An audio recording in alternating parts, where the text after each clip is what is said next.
Order! Order! You are an incorrigible delinquent at times. Behave yourself, man!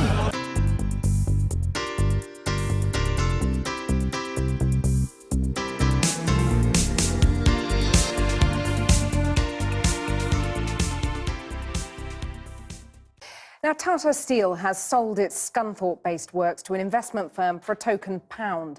The deal safeguards at least 10,000 jobs in Lincolnshire, Yorkshire, Cumbria and Teesside, though staff are being asked to take a pay cut and accept less generous pensions. The government also revealed tonight it's considering what it calls co-investing with a buyer to save the Port Talbot steel plant in South Wales. Well, let's go now to our chief correspondent, Alex Thompson, who spent the day with steelworkers in Scunthorpe. Alex. Yes, Kathy, a bitter wind blowing in tonight from the North Sea over Scunthorpe, but warm sensations of relief at last and a sense that this giant plant, after 160 years of functioning, may indeed be safeguarded for a long and above all sustainable future. But you know, the thing is, reporting from here and then as I was just a few days ago really down in Port Talbot, exactly the same thing is being said. Tonight of course there's relief at what's happened, but the same questions: can we guarantee long-term sustainability unless the government intervenes? And everybody's using the same phrase: senior management, international management of Tata, local management, unions and of course the workforce all talk about the same thing. That phrase, the level playing field that only the government can provide, and hasn't, they say, provided yet for the long-term sustainability of the British steel industry. Well, perhaps there's some sort of a start being made here if the deal can be struck and be made to stick and work in the long term. But there is hope here tonight. A buyer, yes, a buyer after 2 years of grinding talks. At least 10,000 steel-related jobs, safe-ish, in Lincolnshire, Yorkshire, Cumbria and Teesside, and the name British Steel is back. At 2 p.m. they were coming off shift in Scunthorpe. Just hope it's good news for Scunny. It's not bad news for Scunny. Well, it's been here how long? 170 years, 60 years? Yeah. So let's hope everything works out. What does it mean for you? It's not what it means for me, it's what it means for everybody in the town. Which is what? Staying, it's better for the town, we need it. What does it mean for you, sir? Everything. I've worked here all my life. It's definitely good news for Scunthorpe, like, definitely, but I'm not too pleased with maybe this pay cut they're on about and 3% less in the pension. So. Just for a year? Well, hopefully, that's what they say, don't they? So who knows? Well, we know this: 3% wage cuts and pensions slashed for a year. In return, Greybull put in 400 million, say there'll be no foreseeable job cuts in plants which lost 1,200 only in October. It is a tough price to pay, but this is just to show that we are willing to make them sacrifices. We are willing just to save our town, save our communities. We're willing to do that. Why isn't the government willing to do their share? What should they do and do today then, Paul, to come in? If you're prepared to come in with a wage cut, with pension cuts, what do you need from Westminster now, right now, today? What I'd like from Westminster today is a massive tariff on Chinese dumping of steel to give us a level. We need a look at the business rates. We need a look at our energy prices, which are higher than anywhere else in Europe. And just as in Port Talbot in South Wales, in Scunthorpe you find exactly the same thing. Unions, workforce and senior management all telling the government the same message. Business rates could certainly be something that the government should look at. Maybe they should say something if we are talking about £4 billion of exchequer loss, then why don't you start looking at things like anybody employing 1,000 people, more than £20 million of investment every year is exempt from business rates. That will create a level playing field. And yes, he says the British government should be putting up tariffs against cheap, dumped Chinese steel. Well, slapping the name British Steel on something like the plant behind us certainly has a feel-good factor here in North Lincolnshire, as it will do today up on Teesside as well. But the long-term future of Scunthorpe and the Teesside plants is still far from assured.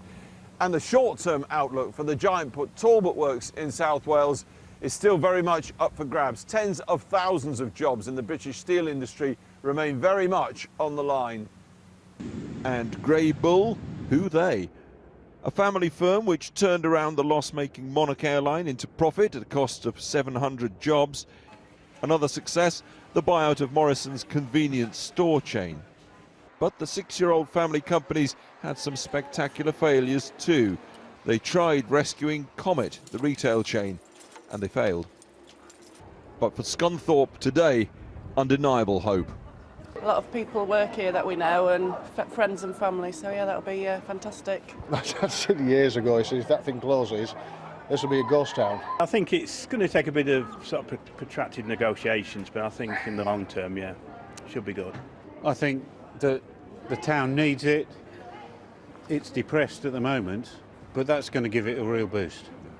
Positive news then for Scunthorpe, Lackenby, Skinninggrove, Workington, names that mean steel.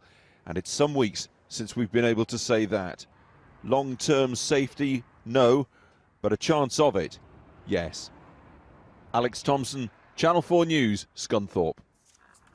Well, our business correspondent Helia Ebrahimi is in Westminster now. And Helia, a rather interesting pronouncement from the Business Secretary today. Yeah, it's been quite a challenging day for the Business Secretary here in Westminster, and that's despite the rescue deal that Alex was talking about in Scunthorpe. First, he had to explain himself to a group of steel workers who had travelled from across the UK to meet him here in London. And then he went to the House of Commons to explain the government's strategy on UK steel. And that's when you got this very interesting U-turn on the government's attitude to nationalisation, because Mr Javid seemed suddenly to suggest that the government might be willing to co-invest with a new bidder on one of Tata's deal, or in fact the whole of Tata. Now, that might be music to many would-be buyers' ears, especially those that favour a management buyout. But insiders say it's much more likely to follow the construct of a commercial loan extended by the taxpayer rather than a part ownership structure. And if you look at the Scunthorpe deal, of the £400 million syndicate loan that Greybull are putting together to do this deal, the government are up for about 50 to 80 million of that. And what's interesting there is not just that the government is putting up money, but that banks are doing that. This kind of shows an inflection point, because up until now, banks haven't been lending to the UK steel industry, and that has been one of the big issues. So if that deal goes through, not only is it interesting because of what the government's doing, it's interesting because the city seems to be looking at individual parts of Tata's business and giving it the 2 thumbs up. And the question is, can it be replicated across the whole of the Tata portfolio? The great and the good of the UK's steel industry descended on the hallowed halls of Westminster. But what they wanted wasn't a sightseeing tour, but an answer from this man. After more than an hour, the workers felt too many questions remained unanswered. We need actions, not just words, and you need to come down off the fence and actually start producing. And how desperate is the situation? It's critical. It is absolutely critical. We're about to use the UK steel industry. Let's not forget that. This isn't about Port Talbot, Lamworth, Corby. This is the UK steel industry. And what's the morale like at the moment where you guys are from? Because of the uncertainty, it's pretty low, obviously, and everybody wants to know that there is a solution. I think up to a point the government have said the right things, and now's the time to deliver. That's the important thing. What's helped the deal at Scunthorpe is a future order book boosted by a 5-year contract to supply the French rail operator. The steel union wants the government to get involved in reassuring Tata's British customers that the company has a future. It's absolutely critical that we protect the integrity of the order book. Now, the government, in my view, should be picking up the phone, talking to Honda, talking to Nissan, talking to Jaguar Land Rover, telling them there is a very secure future for their business. But that doesn't seem to be happening either. I think they're once again asleep at the wheel. The business secretary has been criticised for his initial handling of the crisis, but today he was determined to make clear that all options are being pursued to rescue British steel. I've been in contact with potential buyers, making clear that the government stands ready to help. This includes looking at the possibility of co-investing with a buyer on commercial terms. It seems incredible that a Tory government could end up owning, even in part, the steel industry in the UK. It's a measure of the scale of this crisis that this is now being talked about by the business secretary as a serious option. Helia Ebrahimi. I've been getting away with it all.